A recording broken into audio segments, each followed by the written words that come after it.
सभी मित्रों को जय जय सिया राम। प्रभु श्री राम की कृपा हमारे सभी मित्रों पर बनी रहे, यही हमारी मंगल कामना है। तो रावण के अनुसार स्त्रियों के 8 अवगुण। रामचरितमानस का एक प्रसंग है कि जब रावण द्वारा सीता हरण कर लिया जाता है, उसके पश्चात रावण की पटरानी मंदोदरी उसे बार बार देवी सीता को श्री राम को लौटाने का अनुरोध करती है। पहले तो रावण उसके इस हट को हंसी में टाल देता है, किंतु मंदोदरी के बार बार टोकने के कारण रावण क्रोधित हो जाता है और वो बताता है कि स्त्रियों के 8 दुर्गुणों के कारण ही पुरुषों का विनाश होता है।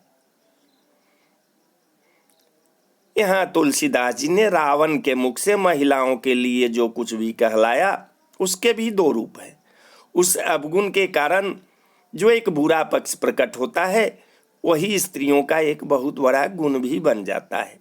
एक ही विचार के 2 पहलू उजागर होते हैं। दूसरा, ये सभी बातें रावण ने कदाचित इसलिए कही थी क्योंकि उस समय काल ने उसकी बुद्धि फेर दी थी।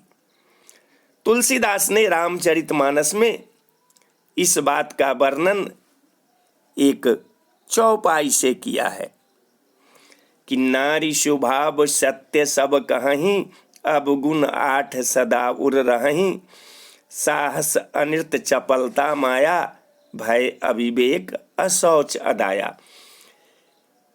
ये 8 अवगुण है।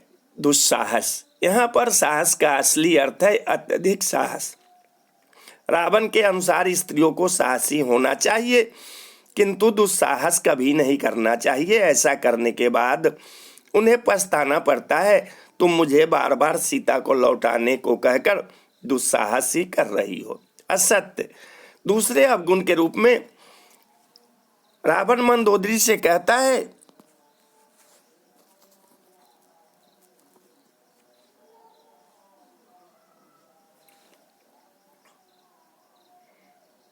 स्त्रियां झूठ बोलती है, उनके हृदय में सत्य क्या है वो किसी को ज्ञात नहीं हो सकता। उनका ये व्यवहार एक दिन उनके अपमान का कारण बनता है, क्योंकि असत्य अंततः बाहर आ ही जाता है। तुम्हारा सीता को लौटाने का तर्क भी असत्य है, क्योंकि राम उसके बाद भी मेरा वध करने का प्रयास करेगा। चंचलता, रावण के अनुसार स्त्रियां स्वभाव से चंचल होती है। उनकी इसी प्रकृति के कारण वे अधिक समय तक एक स्थान पर नहीं टिक सकती और उनके विचारों में भी परिवर्तन देखने को मिलता है।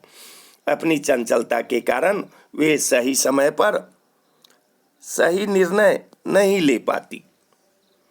ठीक उसी प्रकार तुम भी अपनी चंचलता के कारण सही निर्णय नहीं ले पा रही हो। माया, यहाँ माया का अर्थ जादू टोना नहीं है, अब तो ऐसा प्रहसन है जिससे स्त्रियां पुरुषों को अपने बस में कर लेती है।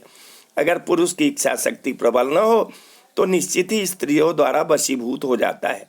तुम भी जो मुझे अति प्रेम पूर्वक सीता को लौटाने को कहती हो, वो भी तुम्हारी माया ही है, किंतु मैं तुम्हारी माया में नहीं आऊँगा। भय, स्त्रियां अनावश्यक रूप से अधिक भयभीत हो जाती है, जिससे उनके काम बिगड़ जाते हैं। स्त्रियां बाहरी रूप से साहसी भले ही दिखती हो, किंतु उनके हृदय में भय का वास होता है।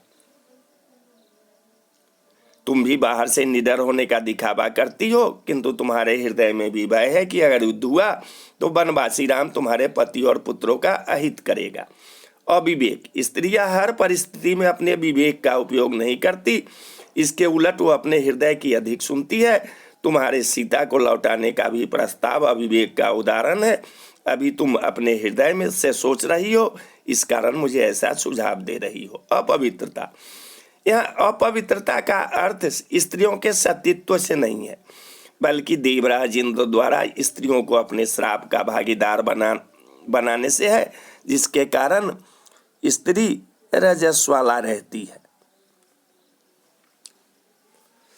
रावण कहता है कि पुरुष भी अपवित्र रहता है, किंतु अगर वो चाहे तो सदा पवित्र रह सकता है, किंतु स्त्रियां चाहकर भी रजस्वला होने के कारण पवित्र नहीं रह सकती।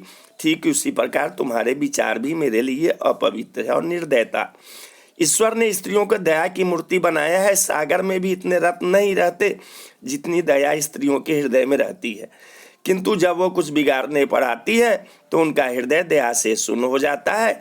इसी प्रकार तुम मेरे प्रति बिना कोई दया दिखाए मुझे सीता को बार बार लौटाने का प्रस्ताव देती हो, तो बोलिए सियावर रामचंद्र की जय, अयोध्या राम लला की जय, वृंदावन बिहारी लाल की जय, पवन सुत हनुमान की जय। बोलो भाई सब संतन की जय। हर हर महादेव। जय शिव शंभो।